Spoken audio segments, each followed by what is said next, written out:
पड़ोसी और कोडवर्ड की कहानी। मेरे खजूर के पेड़ के ठीक पीछे वाला घर मेरे ओमानी पड़ोसी का है। इस एक घर के लोगों के अलावा मैं आसपास किसी को नहीं जानती, यहां तक कि मैंने कभी किसी का चेहरा भी नहीं देखा। मैं इस घर के अंदर कभी नहीं गई, लेकिन इस घर के बच्चे छुट्टी के दिन और हाफ डे में मेरे पार्किंग स्पेस में आकर खेलते थे। इस तरह ही मेरी उनसे जान पहचान हुई। कुल 11 भाई बहन मेरे आंगन में खेलने आते थे। उनके लिए किसी बंगाली को देखना लगभग किसी एलियन को देखने जैसा था। मैं उनसे बहुत बातें करना चाहती थी, लेकिन समस्या एक ही थी, वे मेरी अंग्रेजी नहीं समझते थे और मैं उनकी अरबी भाषा नहीं जानती थी।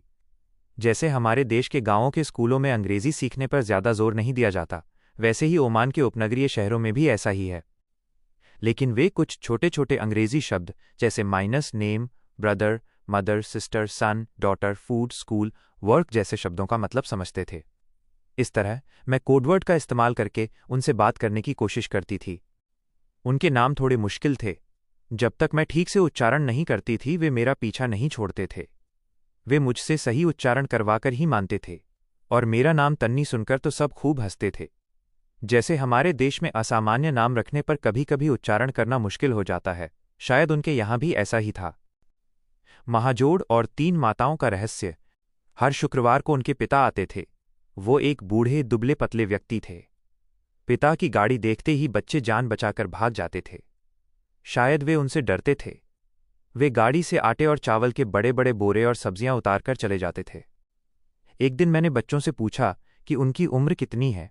उन्होंने क्रमशः बताया 4, 4, 5, 5, 5, 5, 6, 7, 7, 9, 11, 12। मैंने देखा कि 2-3 लोगों की उम्र एक ही है। मैंने पूछा, ट्विन्स ट्विन्स? उन्होंने कहा नो। मैंने पूछा, कजिन्स कजिन्स? उन्होंने कहा नो। ये कैसी मुश्किल, न जुड़वा और न ही चचेरे भाई बहन। तो 3 लोगों की उम्र 5 साल कैसे हो सकती है? ये एक बड़ा महाजोड़ लग गया था। कोई किसी को कुछ समझा नहीं पा रहा था।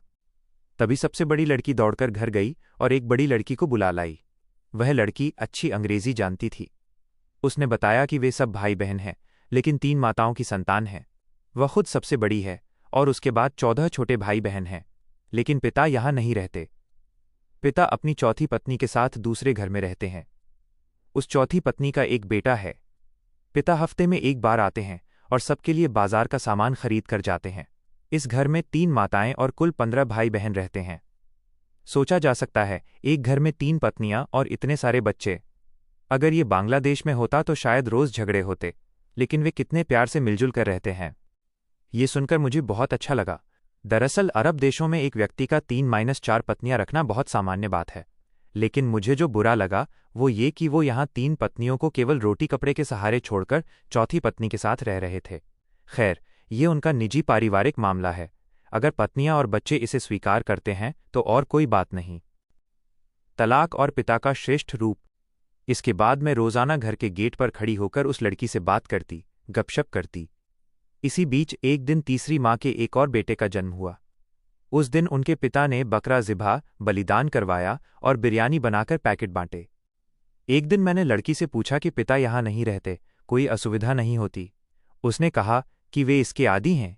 बातों बातों में मैंने पूछा, तुम शादी नहीं करोगी? उसने कहा, मेरी शादी हो चुकी है, लेकिन तलाक की कार्यवाही चल रही है। मुझे बहुत बुरा लगा कि इतनी सुलक्षणा लड़की का तलाक हो रहा है। मैंने पूछा, क्या कारण पता चल सकता है? लड़की ने बताया कि शादी के 4 दिन बाद उसे पता चला कि उसके पति की एक और पत्नी है, जबकि शादी से पहले उन्होंने कहा था कि वो उनकी भाभी हैं। बाद में पता चला कि वो पत्नी और बच्चे उन्हीं के हैं।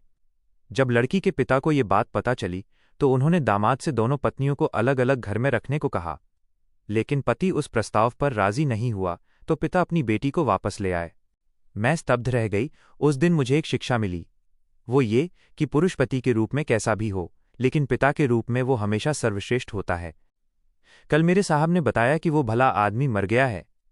मैं बहुत चिंता में पड़ गई कि 4 पत्नियों और इतने सारे बच्चों की जिम्मेदारी कौन लेगा।